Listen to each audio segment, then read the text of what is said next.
Comfort Amodu, good morning. You comfort us this Good week. morning, Chime and Victor. It's quite comforting, of course, you know.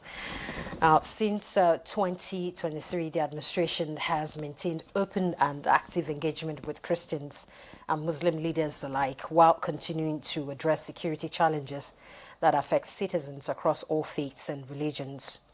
In a statement by President Bola Ahmed Tinubu, he explains that the characterization of Nigeria as religiously intolerant does not reflect the nation's reality, nor does it consider government's consistent and sincere efforts to safeguard freedom of religion and belief for all Nigerians. He reaffirmed that religious freedom and tolerance have always been core tenets of Nigerians' collective identity and will remain so. Nigeria, he stressed, opposes religious persecution and does not in any way encourage it.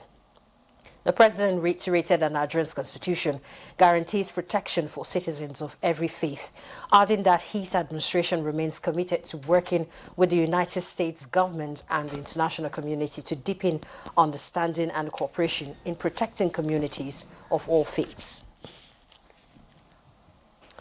Nigeria's government has been advised to swiftly initiate diplomatic engagements that will present Nigeria's position and a clear picture of terrorist activities in the country.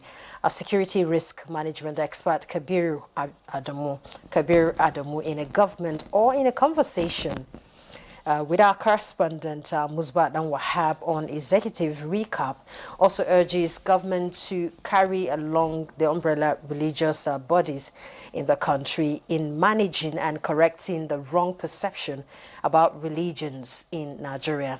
He traces what led to the wrong perspectives being held by the U.S. government. Up until now, they visit Nigeria, they go to Plateau, they go to Benue. We try to encourage them to go to Zamfara, go to Katsina, go to the other northwestern states so that they get a balance. But clearly, they were more intentional in visiting Plateau. Now, we authorized that visit. We should have, as a condition to granting them their visa, say they must go to Zamfara and Katsina.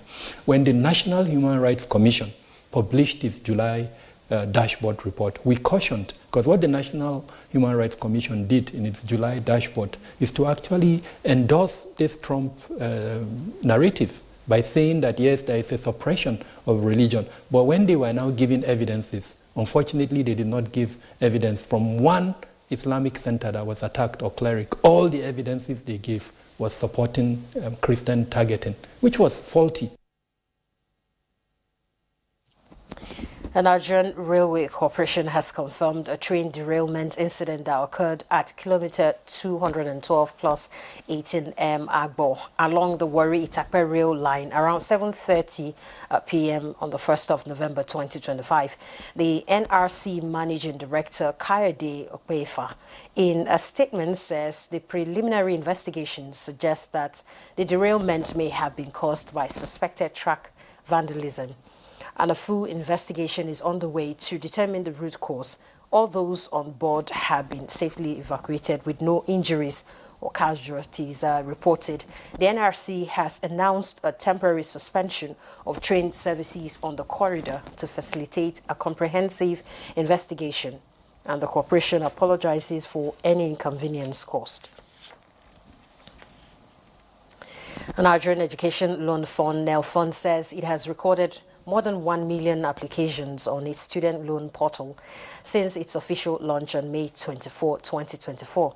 In a statement, NEL Fund's Director of Strategic Communications, Oshemi Olua Atuyi, quotes the Managing Director and Chief Executive Officer, Akintunde, as describing the milestone as a defining moment in Nigerians' pursuit of equitable education financing so far, and the fund has disbursed more than 116 billion naira in student loans, covering institutional fees and upkeep allowances for students across universities, polytechnics and colleges of education nationwide. Now, fund reaffirms its commitment to continue the process and improvement and transparent disbursement to ensure that every qualified Nigerian student can access funding regardless of background or location.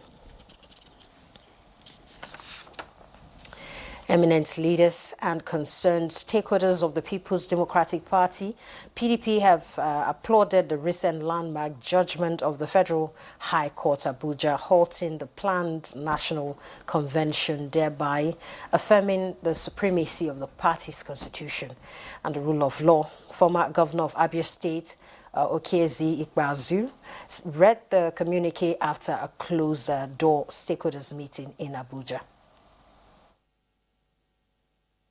We thought by now that leaders of our party, particularly the governors of the party, will understand that there's the need to have a united team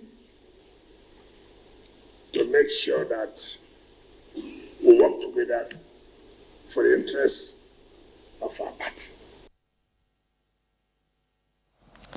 That's FCT Minister Nyesom Wike speaking on that development there. Bayelsa State Governor Diodiri and other top PDP stalwarts in Bayelsa State are setting to formally join the Governing All Progressives Congress this Monday, the 3rd of November 2025. This was disclosed by the Minister of State, Petroleum Resources, Oil, Henneken Lokobiri, and the Managing Director of NDDC, Dr. Samuel Obuku. Wherever we go, let us show light, not darkness. Let our state not be seen in the negative. Let our state be known and seen for the positive. That's the news for now. Good morning, Nigeria.